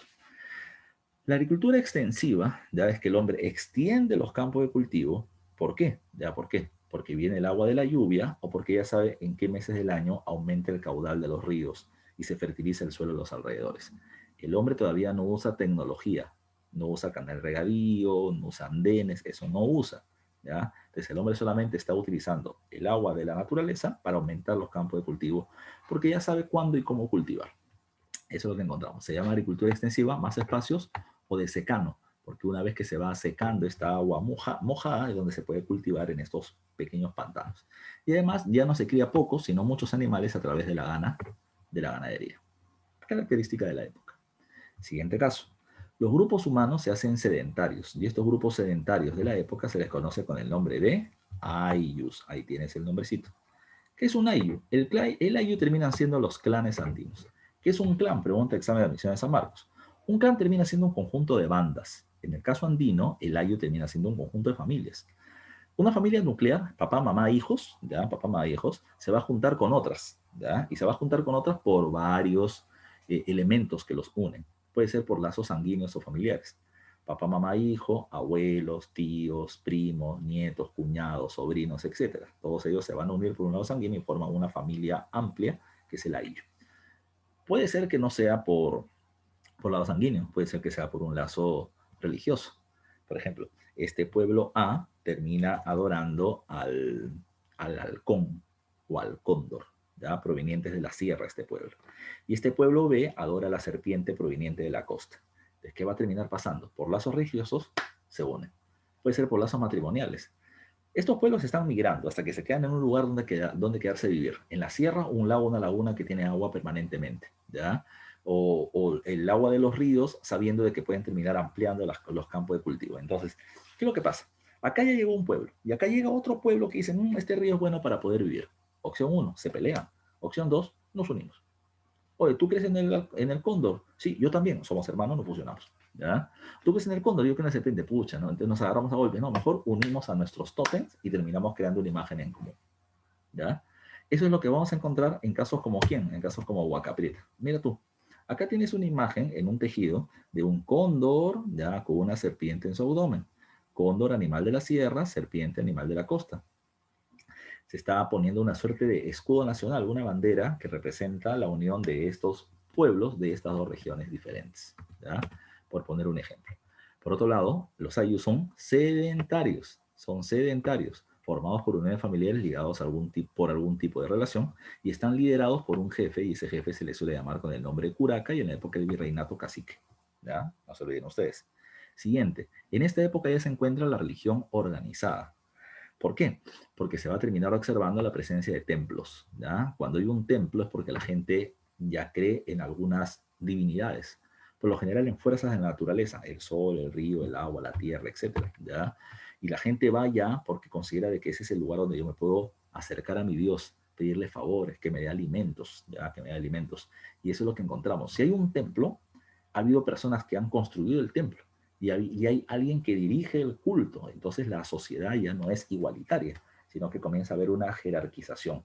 El que dirige el culto y el que produce y el que trabaja. Este de acá es el que ve el cielo, ve los astros, él es el que dice cuándo va a llover y de su información depende de los alimentos de la gente. Y cuando la gente le dice a ese pata, oye, ¿y tú cómo sabes cuándo va a llover? Dios me ha dicho. Pero Dios habla conmigo, no contigo. Entonces, para que Dios hable conmigo, yo tengo que estar acá sin trabajar como tú. Porque si viene Dios y yo estoy chambeando, nos quedamos sin datos, ¿ve? Entonces yo tengo que quedarme acá. Él se va apropiando de tu fuerza de trabajo y se va apropiando de tus excedentes, de los alimentos que la gente termina haciendo. Claro, este de acá es el astrónomo. El sacerdote es el astrónomo, ¿ya? Saulo me preguntaba, profe, ¿ellos son grupos familiares? Sí, son grupos familiares unidos, ya, por algún tipo de lazo. Sangre, matrimonio, religión, etcétera. Eso es lo que encontramos en ese periodo. Entonces, en esta época encontramos grupos sedentarios, ya, con una economía productiva a través de la agricultura y la ganadería. Esos grupos sedentarios son los Ayllus, que nacen en el Arcaico Superior. En la sierra, los templos van a terminar siendo de dos plantas. Pues, ¿cómo es de dos plantas? Tienen dos pisos. Y el ejemplo, ¿cómo es? Este es el ejemplo. Kotosh Mito, ¿ya? Kotosh Mito. Tienes una primera plaza acá, un primer piso y un segundo piso acá encima, ¿ya? Es en la sierra, ¿ya? Es en la sierra. En la costa lo que vas a terminar encontrando, te dice acá lo siguiente, dice, son pirámides truncas. ¿Qué significa pirámide trunca? Que no culmina en puntitas, ¿ya? Como las de Egipto, como las de Gizeh, sino que termina, o no se termina su construcción supuestamente y queda en una base plana, que es lo que encontramos, por ejemplo, acá en Caral, ¿ya? Base plana en la parte superior. Ahora, ¿cuáles son los restos más importantes del Arcaico Superior? Los encontramos con Caral, Huacaprite, Cotos. Caral. La principal investigadora de Caral es la doctora sanmarquina Ruth Shadi Solís. Y Ruth Shadi nos va a terminar diciendo varias cosas de Caral. Caral se termina ubicando en el Valle de Supe, en Barranca, en el norte de Lima, ¿ya? Las mástabas, más o menos, si lo quieres poner así, son como las pirámides escalonadas de Egipto, si lo quieres poner así, pero son cosas diferentes, ¿ya? Con el profe Mestanza te puede hacer la diferencia, para no meterme en historia universal. Conozco, pero no hay tiempo, y es el curso de mi amigo Joel. A ver, digo acá, ya digo acá. En el caso de Caral, ya en el caso de Caral, Caral termina siendo el centro ceremonial más antiguo de América. ¿Ya? Es una ciudad sagrada, es una ciudad sagrada. Te explico por qué. La señora Shadi decía de que Caral era el estado más antiguo de América. Ella decía, Caral en el Valle de Supe tiene otros pueblos que están bajo su control, que el puestos a Caral, Bandurria, Áspero, Vegeta, etcétera, ¿ya? Bichama, ¿ya? Pero en el paso del tiempo se ha llegado a la conclusión que no. En el paso del tiempo se ha llegado a la conclusión de que cada uno de estos pueblitos, Áspero, Bandurria, Ventarrón y demás, conviven con Caral en la misma época, ¿ya? Pero tienen un gobierno independiente. Ya tienen un gobierno independiente. Ahora, ¿qué cosa era Caral? Caral forma una civilización, es la civilización más antigua de América. Te explico por qué. En Caral se ha terminado encontrando en excavaciones arqueológicas, ¿ya? Restos de algodón, pejerrey, los dos de la costa, maíz de grano gigante o mote de la sierra y ají charapita de la selva. ¿Cómo se han encontrado recursos de tan alejados lugares en un solo lugar? Lo que pasa es que Caral no era un lugar donde la gente viva permanentemente. Caral terminó siendo un lugar donde la gente se reunía. En fechas específicas, como el mes de octubre para el Señor de los Milagros, la gente venía de diferentes lugares, traía sus ofrendas para los dioses, hacía ceremonias, fiestas, celebraciones y demás, y luego de eso se iba. Era una ciudad sagrada, ya era una ciudad sagrada de habitación momentánea, en época de ceremonia, había intercambio, había ofrendas y luego de eso, cada uno para su casa, ¿ya? Eso no había gente viviendo ahí, sí, pero no era mucha, ya no era mucha. Están los que viven para poder mantener recursos para los gobernantes, para los sacerdotes, pero no vive mucha gente. Y eso se sabe porque no hay mucho cementerio ni hay muchos basurales. Pero además de eso se han encontrado en Caral algunas otras cosas muy interesantes. Se han encontrado quipus, ¿ya? Para llevar cuentas. Se ha terminado encontrando instrumentos musicales hechos con las 7 notas musicales. Se han encontrado figuras antropomorfas. No hay cerámica. Del barro se le ha terminado dando la forma de mujeres o de hombres y se han puesto en las tumbas, ¿ya? Y esto se le conoce como figuras antropomorfas de barro crudo. Para que haya cerámica tiene que haber dos cosas, tiene que haber arcilla y horno, y eso acá todavía no hay. Eso ahí todavía no hay. Otra cuestión acá, en Caral también se ha terminado encontrando arquitectura, y entre las arquitecturas destacan, por ejemplo, construcciones como pirámides truncas, como anfiteatros, todo bien planificado. En la parte central como una suerte de gran plaza donde hacían las ceremonias. Pero además de esto, tienes otras cosas. En Caral también se terminó encontrando frisos, murales donde aparecen figuras, ¿ya? Figuras. Se han encontrado, por ejemplo, en Caral tejidos, pero sin diseño, cosa muy diferente a lo que está en Huaca Prieta. En Huaca Prieta es una aldea de horticultores avanzados, o sea, cultivan muchos espacios, no espacios chiquititos. Todavía no hay tecnología, pero ya tienen una horticultura avanzada. Además de esto, no hay templo, ¿ya? A diferencia de Caral, en Huaca Prieta no hay templo. Lo que vas a terminar encontrando son otras dos cosas. Este tejido con diseño del cóndor y la serpiente, que representa pueblo de la costa y la Sierra Unidos, y este de acá. Este es un mate tallado pirograbado.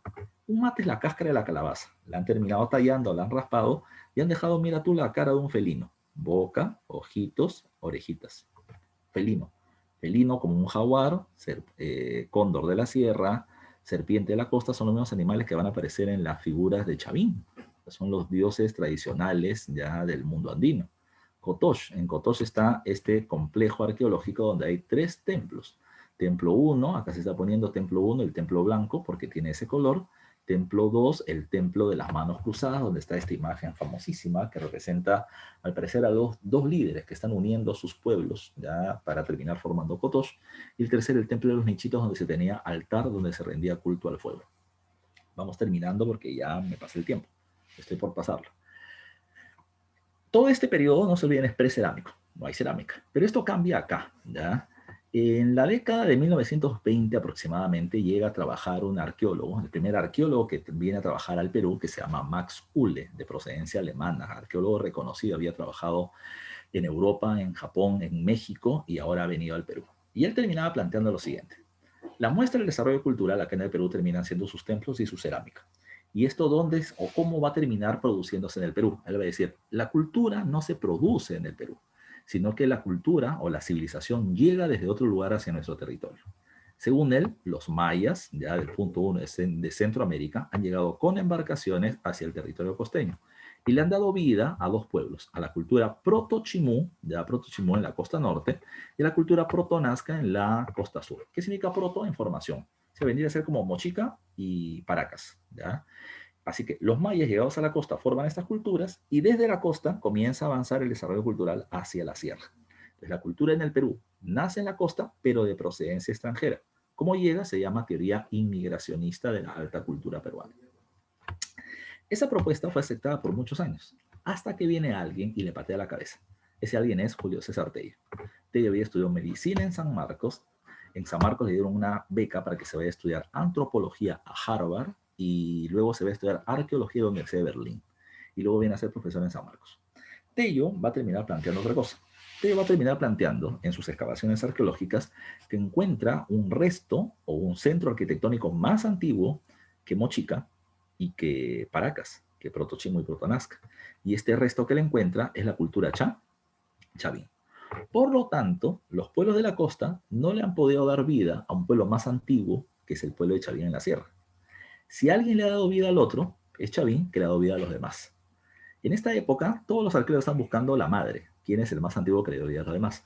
Chavín va a ser la cultura matriz. La matriz es el vientre materno que le da vida a las demás culturas. Él va a decir, Chavín le da vida a los pueblos de la sierra y la costa, pero Chavín no tiene su origen en la sierra. Chavín tiene su origen en la selva, en el pueblo de los Arawak en la Amazonía. Él va a decir, los pueblos de la selva, ¿cómo llegaron? ¿Cómo sabemos que llegaron a la sierra?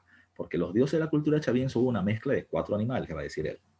Serpiente, cocodrilo, jaguar y cóndor. El cóndor es andino, pero los otros 3 son selváticos. Entonces él va a decir, la gente vino con sus tótems, con sus animales sagrados, ya, anaconda, llegaron acá a la sierra, ya llegaron a la sierra, y se mezclaron con los pueblos que vivían ahí que adoraban al cóndor.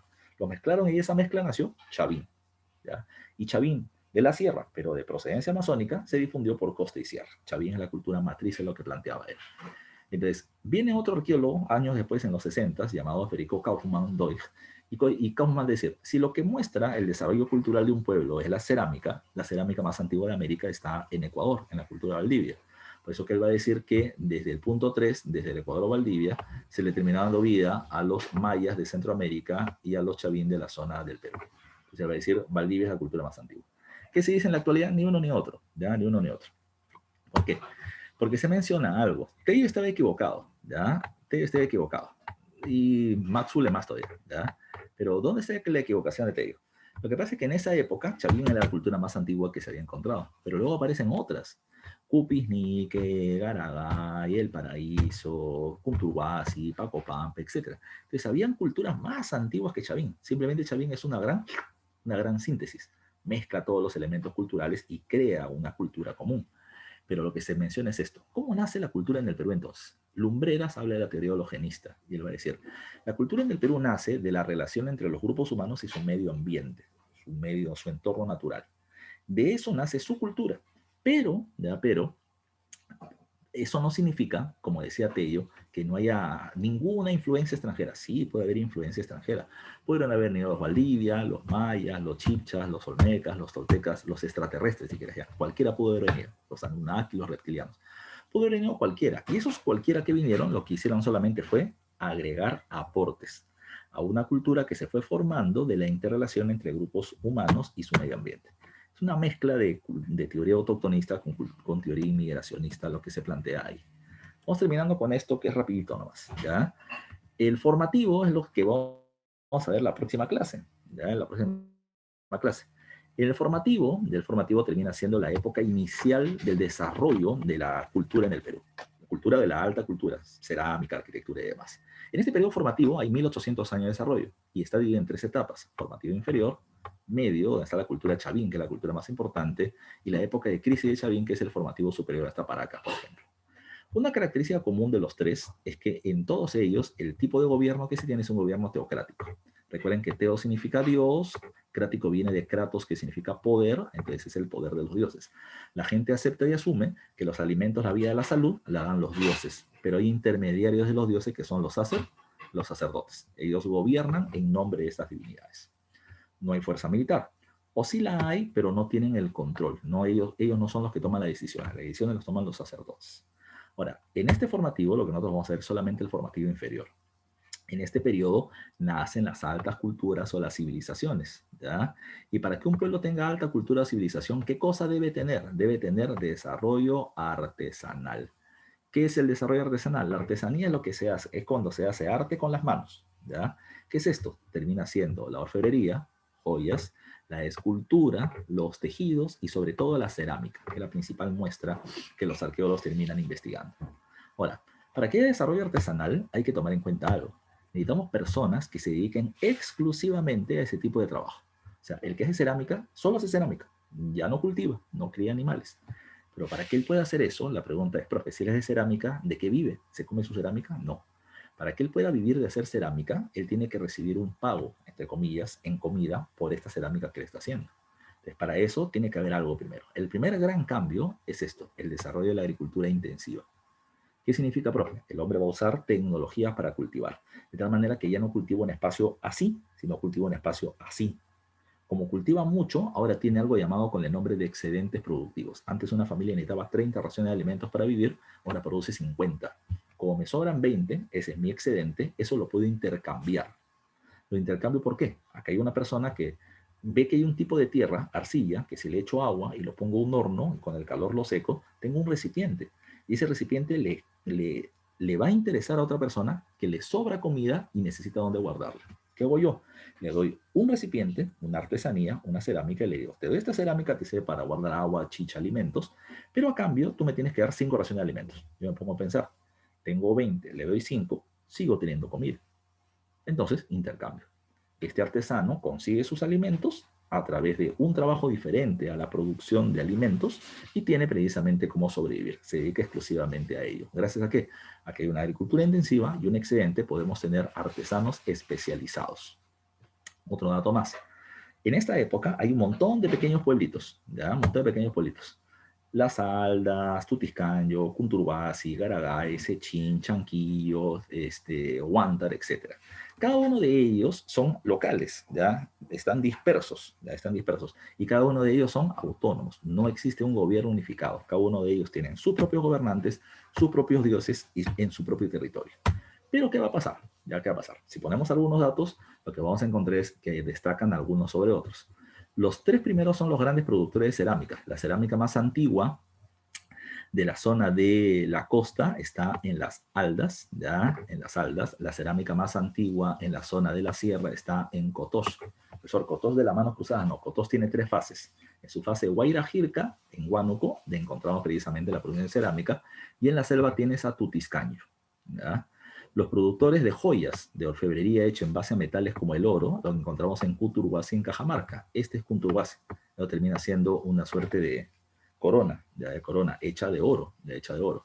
Y en los frisos, ¿qué cosas son los frisos, profe? Los frisos terminan siendo como murales, como esculturas en las paredes. Y esto lo encontramos, por ejemplo, en Garagay, acá en la costa, en San Martín de Porres, ¿ya? Acá encontramos una escultura de un ser felínico, ¿ya? Que tiene acá colmillos y que tiene como una baba que sale de su boca. Para muchos es el don de poder hablar, ¿ya? Ese lo encontramos en San Martín de Porres, en Lima, con Garagay, o lo tienes en Sechín con las esculturas sobre piedra, ¿ya? De este personaje que ha sido pregunta examen de admisión, que se le conoce como el guerrero, ¿ya?